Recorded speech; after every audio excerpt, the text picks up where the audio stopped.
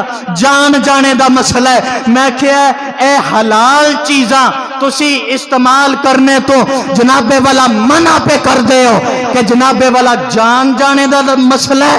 تو پھر یاد رکھنا اگر شوگر والا بندہ مٹھے دے قریب جائے تو جان جانے دا مسئلہ ہے. تو پھر اگر حضور دا امتی, حضور دا کلمہ پڑھنے والا جناب والا گستاخ رسول قادیانی مرزائی کے قریب جائے گا تو پھر جناب والا ایمان جانے کا مسئلہ ہے. پھر جناب والا تمہارا ایمان جا سکتا ہے. اے جناب والا ڈاکٹر صاحب میرے چاچو جان تشریف فرمان, اے ڈاکٹر کی آندن انجیکشن لگان دن, انجیکشن لگانے تو بعد ٹیکہ لگانے تو بعد آندنے جی سرنج جڑی ہے توڑ دیو تو اینو جناب کوڑا کرکٹ والی جگہ تے سٹ دیو. کیوں جی؟ اے جی ٹیکہ استعمال ہو گیا, انجیکشن لگ گیا ہے, اور ایلا انجیکشن کسی دوسرے بندے نو لگا تو جناب کم ہو جائے گا خراب. تو جناب والا پھر میں کہنا چاہنا اوے اگر انجیکشن لگے کم خراب ہو جاندہ ہے, جان جانے دا خطرہ ہے, تو پھر جناب والا اپنے سینے تے ہاتھ رکھ کے دسو اگر حضور دا امتی ہوئے, کلمہ پڑھنے والا ہوئے, قادیانی کے ساتھ اپنا ہاتھ ملائے تو حضور کو تمہارا یہ ہاتھ ملانا اچھا لگے گا؟ تو اس لیے جناب والا ان لٹیروں سے بچ کے رہو, ان قادیانیوں سے بچ کے رہو, ان مرزائیوں سے بچ کے رہو, ان جناب والا ختم نبوت کے ڈاکوؤں سے بچ کے رہو.